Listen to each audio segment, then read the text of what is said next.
Okay, so here we go with the minor pentatonic scale. Now this scale is literally probably the most used scale on the guitar in history. It is incredibly important, and it's going to get you a lot of mileage. Essentially, you can play in any kind of minor key and any bluesy kind of key with this scale. And also if you're into African music or Indian music or jazz or any of that stuff, it works great for that also. With this method, what I realized, there's some cool stuff that you can do with this that will simplify it.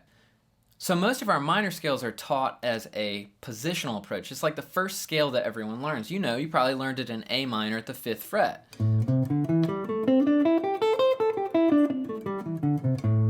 If you've never learned that before, it's a great scale. It's an awesome scale and you should definitely spend some time with it.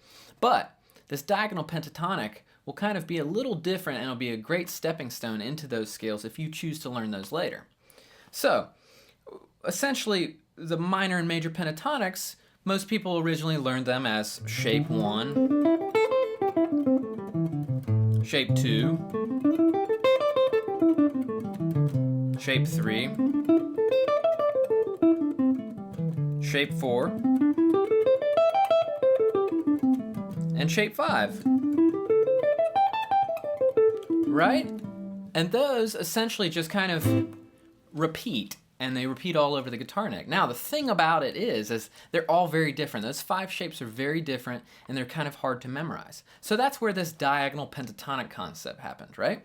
Okay, so in order to play a minor pentatonic scale with the diagonal concept, you just need to know a couple things that we already talked about. Now that's what a 2-note pattern is and a 3-note pattern, or 2-note set and 3-note set. And what we're going to do for a minor pentatonic scale is we're going to take those two, the 2 and the 3, and we're going to put them together, and then we're going to get this minor pentatonic. All right, so the 2-note set we discussed was 2 different notes separated by a whole step. So in your diagrams, what we have written out is the 3rd fret and then the 5th fret. Okay, so we've got that. Now, here's the only kind of confusing thing, and it needs a lot of reminding in the minor pentatonic. So the strange thing about this scale shape is rather than having your pointer finger or middle finger or even pinky finger as the root, your ring finger is the root note. For the minor pentatonic, your ring finger is always the root. Okay? So what that means is if I'm trying to play in A minor pentatonic like I am in our diagrams we have, I need to find A on the 5th fret of the thickest E string right here, right? And that will kind of be our home base. You can kind of star that note in your mind and remember where it is, all right? So right below that note, we actually have the index finger, okay? So the ring finger is on the 5th fret and the index finger is on the 3rd fret. Now you can start on either of the notes for the scale. It does not matter. You don't always need to start on the root note, but what you do need to know is where is the root note located.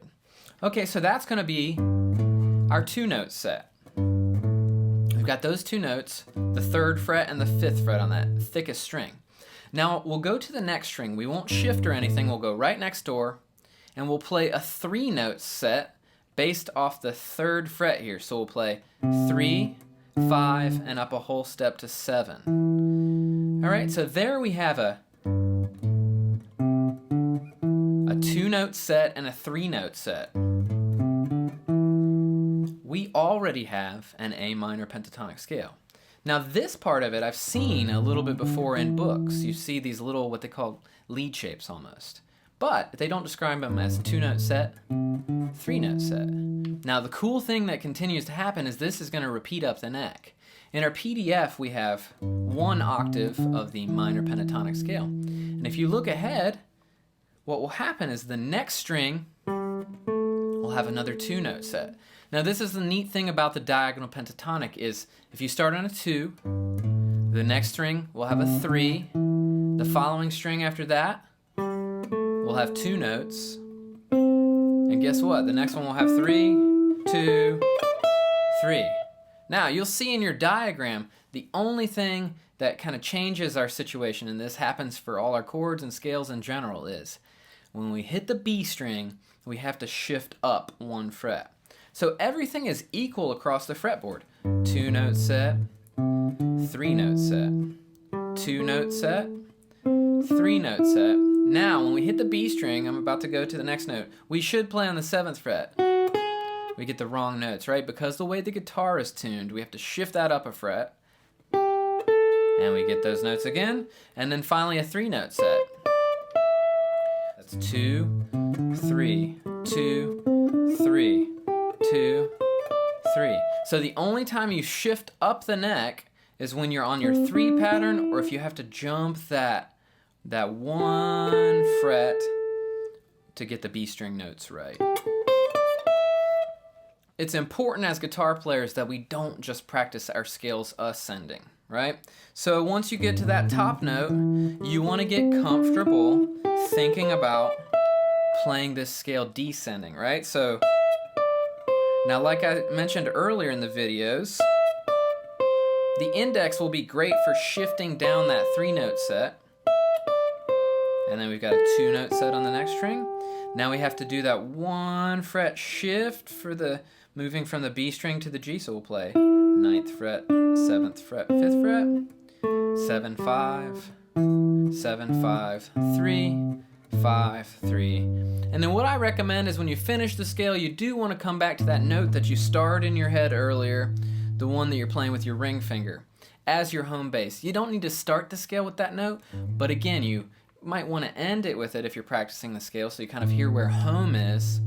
And then also just knowing where it is the whole time is an important skill. So that's it. That is the 2-3 pattern, right? And so that 2-3 pattern equals a minor pentatonic scale. So far we've started it from the 6th string,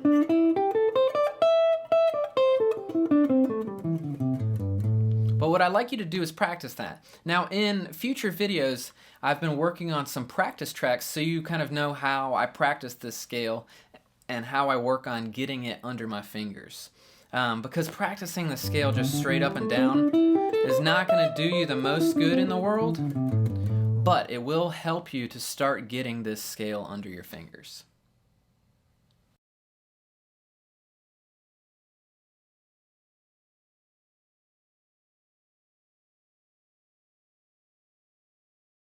Okay, for the more advanced players, it's neat to understand kind of what's happening. And if you're a more beginner player, that's cool. You can follow along with this also.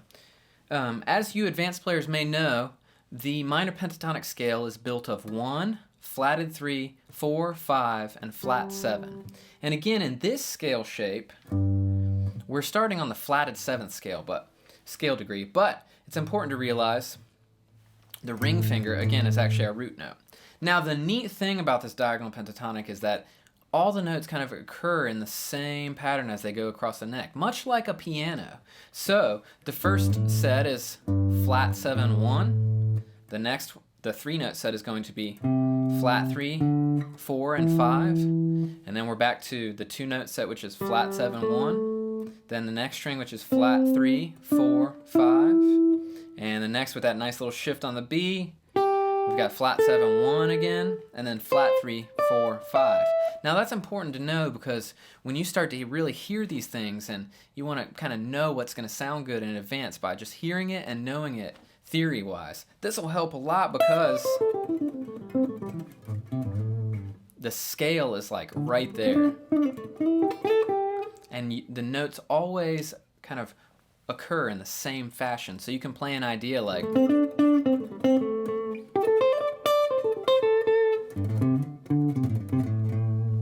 You can get some really cool kind of repeating ideas and you can know where they are very quickly and make those ideas that you're hearing in your head happen more easily. So the way I laid out the minor pentatonic, the 2-3 pattern on our handout is essentially we have one set of 2 and 3 and then I added to where you see 2 sets of 2, 3, and then finally that third set, right? So essentially what we have is 3 octaves. We've got 3 octaves of the minor pentatonic scale. That's really kind of expanding the fretboard and very cool and very lyrical. And over the time that I've been teaching this method, I've watched a lot of great guitar players and gotten to hang out with a lot of great guitar players. And what I notice is that these cats are already playing this scale, even though they probably learned them in the five shapes method. They're connecting those five shapes with something very much like this diagonal pentatonic. And that's why I feel like this is so very effective and a great kind of scale to learn. Okay, so we'll move on to the major pentatonic scale now, which has an incredibly great amount of uses as well. Your country music, your gospel music, your pop music. It's going to be awesome also.